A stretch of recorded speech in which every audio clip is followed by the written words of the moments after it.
Wings Over Illawarra 2022 brought together one of the largest gatherings of ex-military transport and patrol aircraft of any airshow in recent years. The locally based Historical Aircraft Restoration Society made a bumper contribution to the flying display. As well as their world-famous Super Constellation, the show featured displays by two of their maritime patrol assets, the AP-3C Orion and S02 Tracker.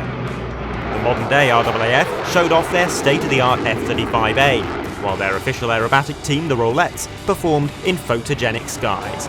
There were numerous piston fighters on show, perhaps the highlight being a tail chase involving an FW-190 and two Spitfires. This is our pick of the action.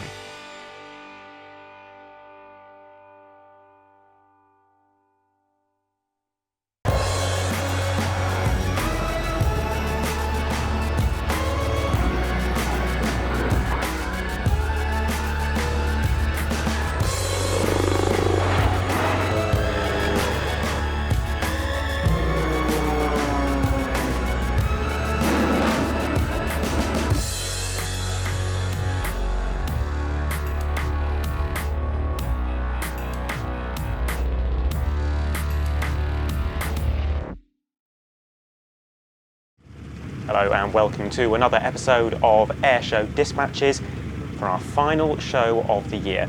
Not the final episode of the year, and I'll explain a little bit more about that later on, but our final show, at least in the conventional sense.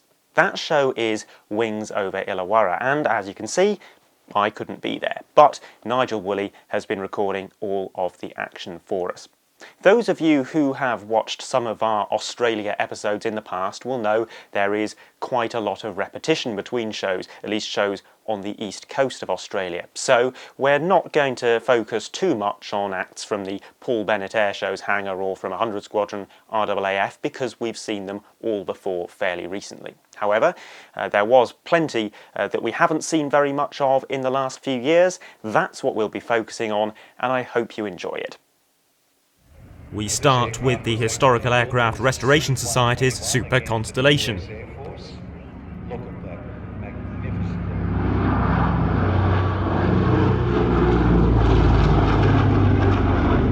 The Constellation was a high-speed, long-range airliner designed in 1939. The Super Constellation is a stretched version of that, with uprated engines, and it first flew in 1951.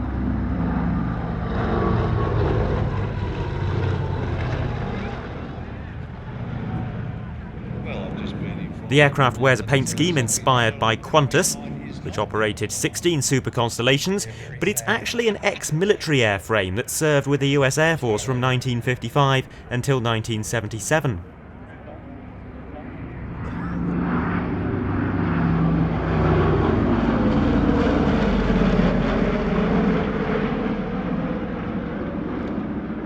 HARS rescued the aircraft from a boneyard at Davis-Monthan in Arizona in the 1990s. She was restored at the Pima Air Museum and flew to Australia in 1996.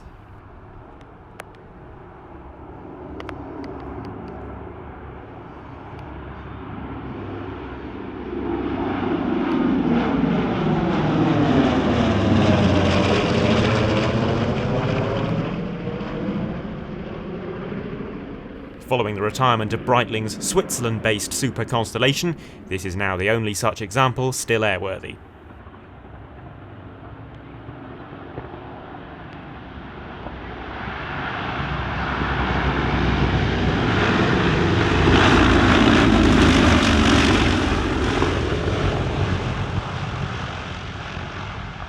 HARS has one of the most impressive collections of airworthy large ex-military aircraft in the world. Here are three of their twins. In the lead, their S02G Tracker, followed by a C-47B Dakota, both aircraft being part of their Navy Heritage Flight. One of their Caribous takes up the rear.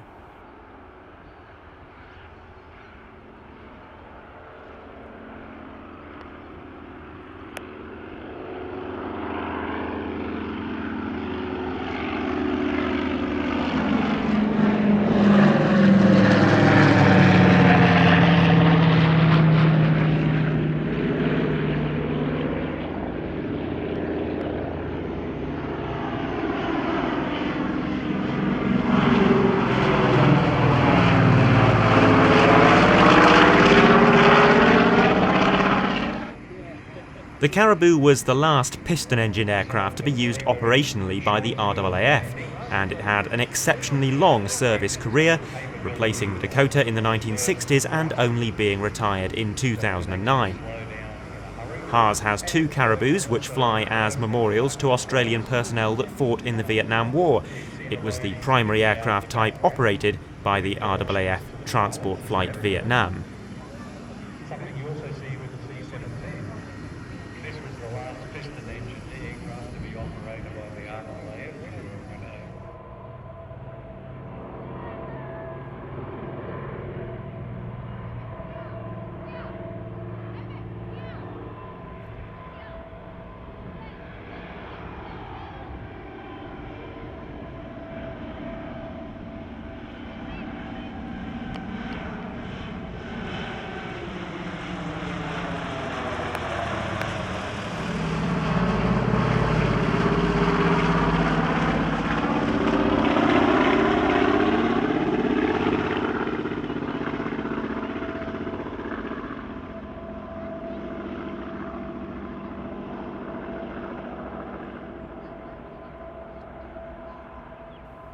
Some of HARS aircraft, such as the Caribou, are fairly frequent sights at Australian airshows, but coming up next we have a pair of maritime assets that aren't very often flown.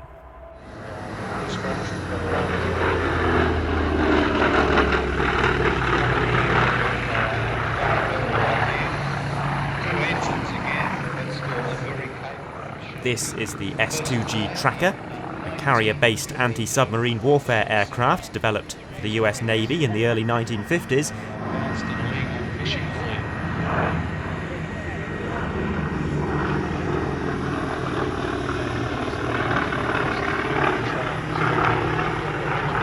This particular aircraft served with the US Navy during the Vietnam War, but was transferred to the Royal Australian Navy in 1977 after 9 of Australia's own trackers were destroyed in a hangar fire.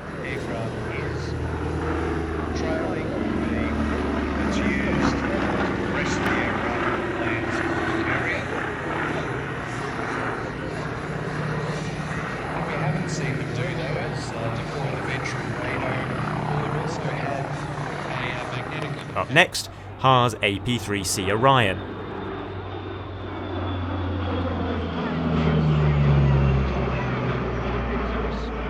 This is another maritime patrol and anti-submarine warfare asset, but designed as a land-based aircraft with more and better sensors and greater endurance, able to conduct missions of over 12 hours in duration.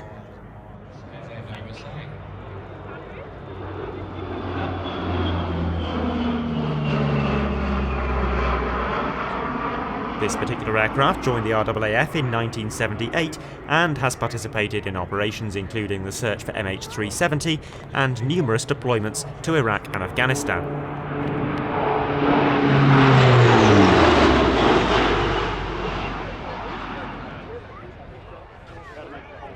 While P3s were retired from active RAAF service in 2012, it is still in the process of a graduated drawdown, with the last aircraft expected to retire in 2023.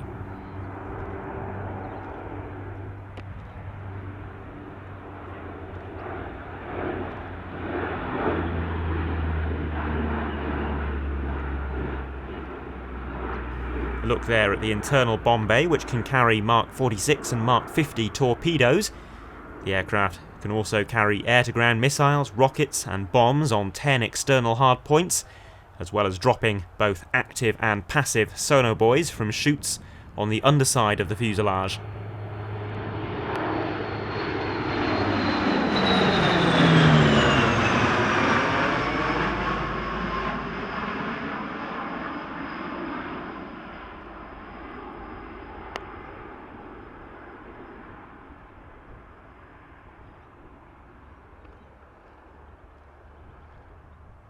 We're going to take a look at some training aircraft now. First up, a T6 Harvard, flying with its highly modified Australian counterpart, the WWII, which was used both as a trainer and as a light attack platform. And here, one aircraft built in Australia and one from New Zealand.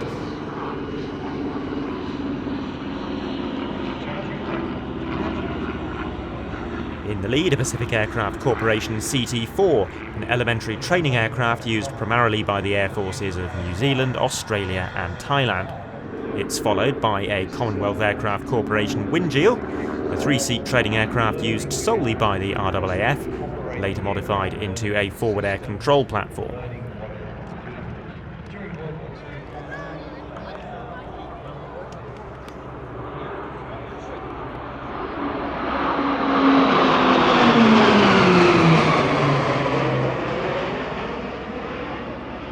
And now the latest advanced trainer of the RAAF, the Pilatus PC-21, which is the latest aircraft in that Swiss manufacturer's extremely successful line of single-engine advanced trainers, which began back in 1940.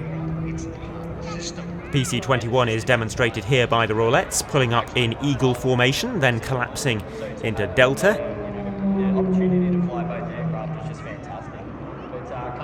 The PC-21 is the fastest mass-production single-engine turboprop ever produced. It uses a 1,600 shaft horsepower version of the Pratt & Whitney PT6, coupled to a 5-bladed constant-speed propeller. That gives the aircraft a cruise speed of up to 370 knots. In that regard, it has truly jet-like performance and handling, especially when compared to subsonic advanced jet trainers.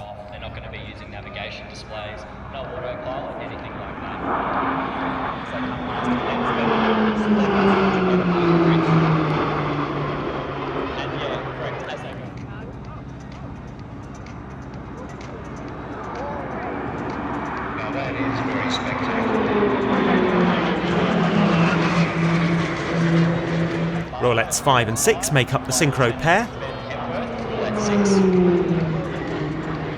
performing a lovely opposition pass there. Less experienced pilots fly in the Roulettes 2, 3 and 4 positions, flying the less complex manoeuvres.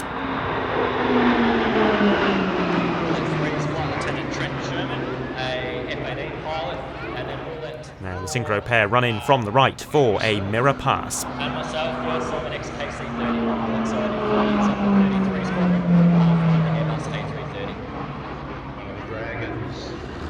The Roulettes upgraded to the PC-21 in 2019. They previously flew the PC-9, which has about 40% less power and a slower roll rate. They also used a more conventional and far less attractive smoke system at that point, albeit using Jet A1 fuel rather than smoke oil, so the change has definitely added to the overall spectacle on several levels. In now for the final break.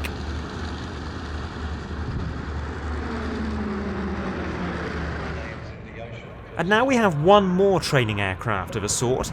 It's an English Electric Canberra TT-18 from 100 Squadron RAAF, the Air Force's Heritage Aviation Unit. The Canberra, of course, not normally a trainer, but a bomber and high-altitude reconnaissance platform, but this particular one has been modified, as the TT-18 designation would suggest, into a target tug, and thus has been used in all manner of training scenarios.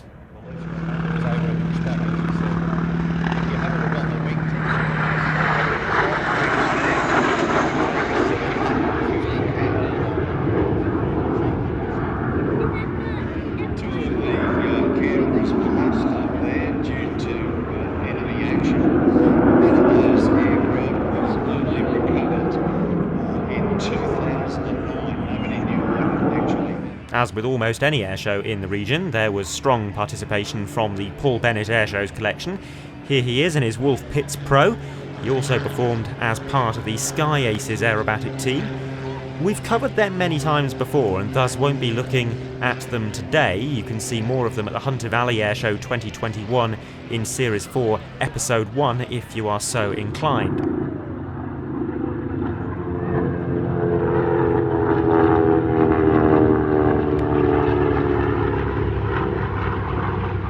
Here, though, are some of the Warbirds from his collection, and first up, a pair we've seen flying together on several occasions previously, the Corsair and Avenger.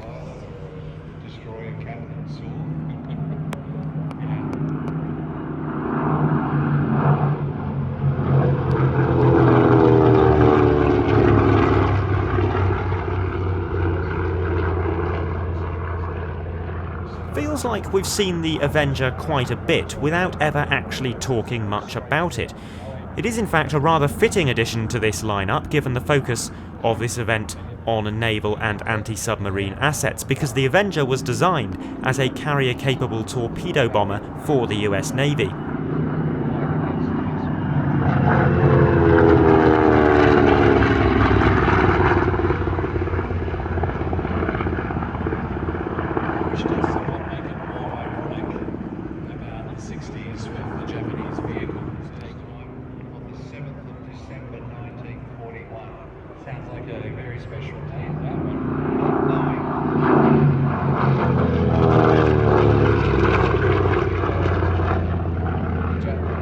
First flying in 1941, it was the heaviest single-engined aircraft of the Second World War and the most widely used torpedo bomber of that conflict, having been involved in the sinking of 2 of Japan's most important battleships, as well as 30 submarines.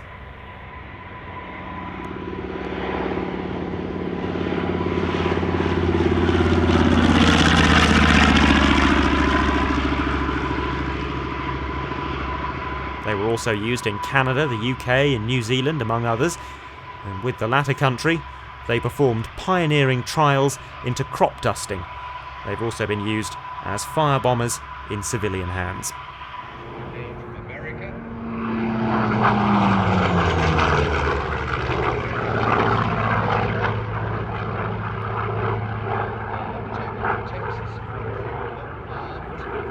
And now one of the highlights of the Warbird lineup.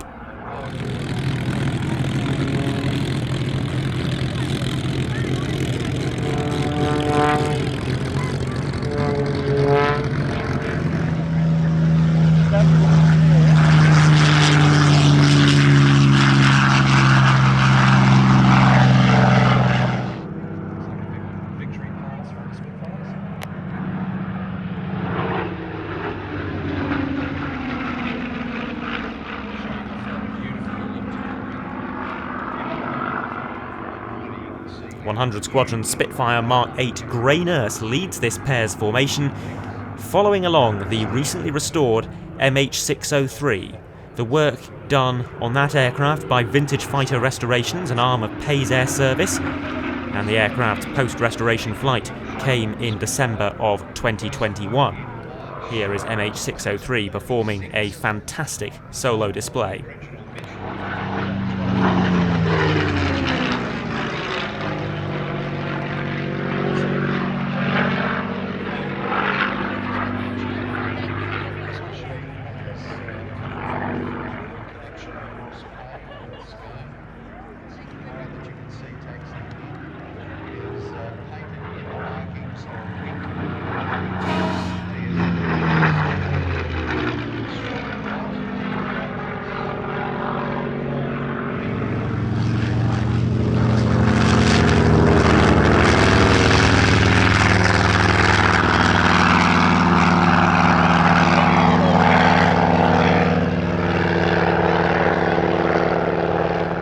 The 2 aircraft were joined by one of the most sought-after warbirds in Australia, Raptor Aviation's FW-190. This particular airframe is based on an original FW-190 that was built in 1944 and buried underground when the war ended.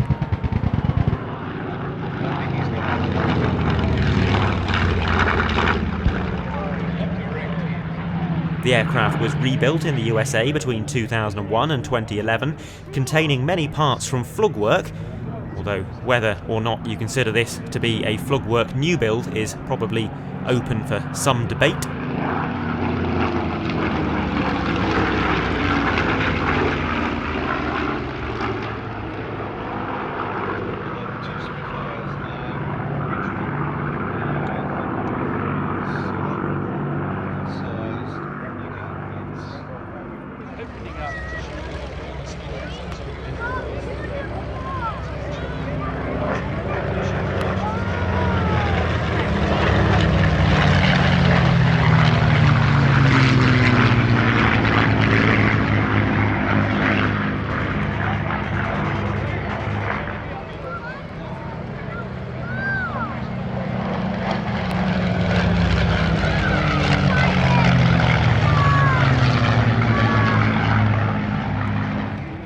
The FW-190 was one of the Luftwaffe's most formidable fighters of the Second World War, entering service in 1941.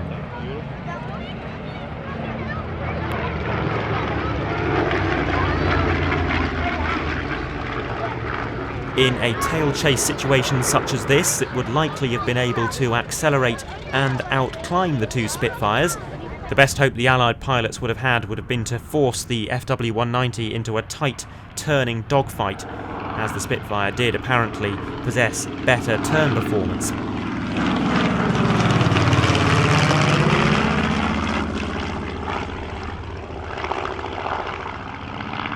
But like in any other airshow, it is of course the Spitfires that win this particular engagement. We'll look briefly at a couple more aircraft from 100 Squadron, and here is their CA-13 Boomerang, the first Australian-designed fighter aircraft.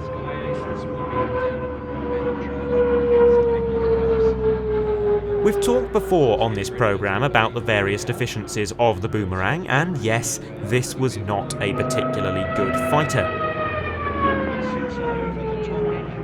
But the aircraft was improved over several subsequent variants. It's actually pliable. It's like a little bit like a tortoise shell that will come off. Wow. This was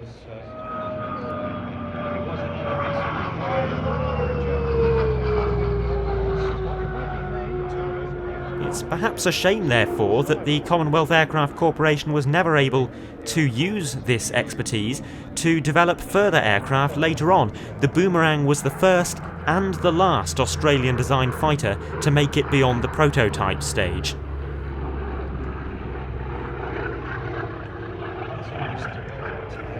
Finally, here we have the Lockheed Hudson, the military version of the Electra airliner.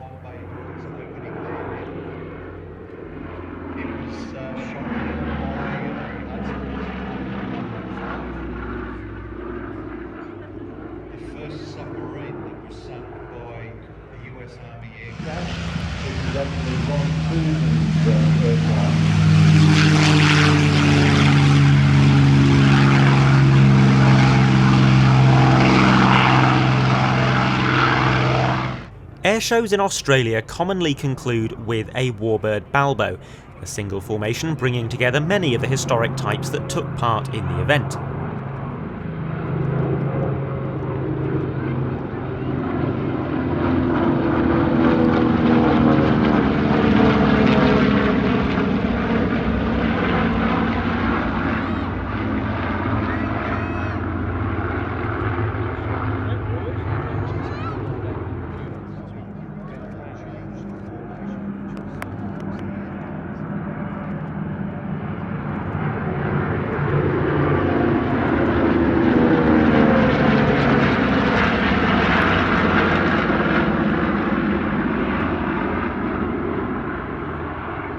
There was just such a Balbo at Wings Over Illawarra, featuring 6 of the Warbirds we have already seen in this episode, plus 2 that we haven't. A CA-18 Mustang Mark 23 from 100 Squadron, that's the Australian licence-built version of the P-51, and a P-40E Kittyhawk from Pay's Air Service.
as the Warbirds brake to land, we turn to the final act of Wings Over Illawarra 2022.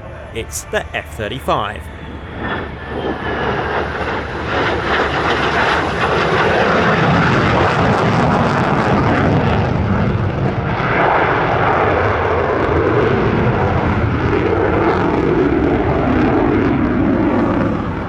This display is provided by two operational conversion unit at Williamtown, which is the F-35 specific training unit of the RAAF. They have provided all of the country's F-35 aerobatic displays ever since the very first one in 2021.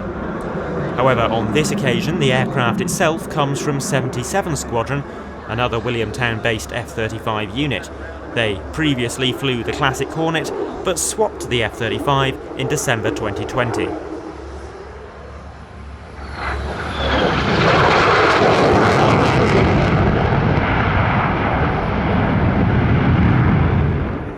Inverted to inverted aileron rolls.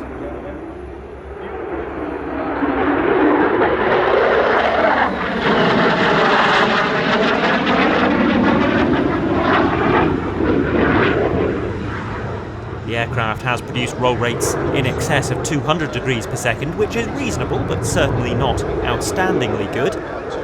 It's rumoured to have been limited to an even lower value by the flight control software in operational service, however.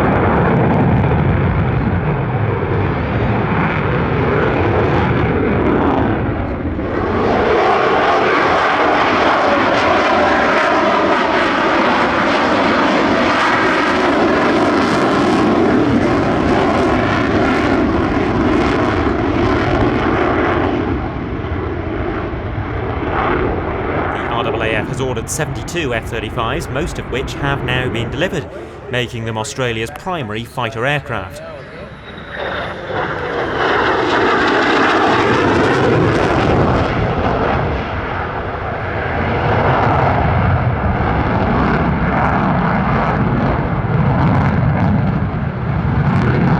An excellent way to round out our final airshow of the year, but not the final episode of Airshow Dispatches.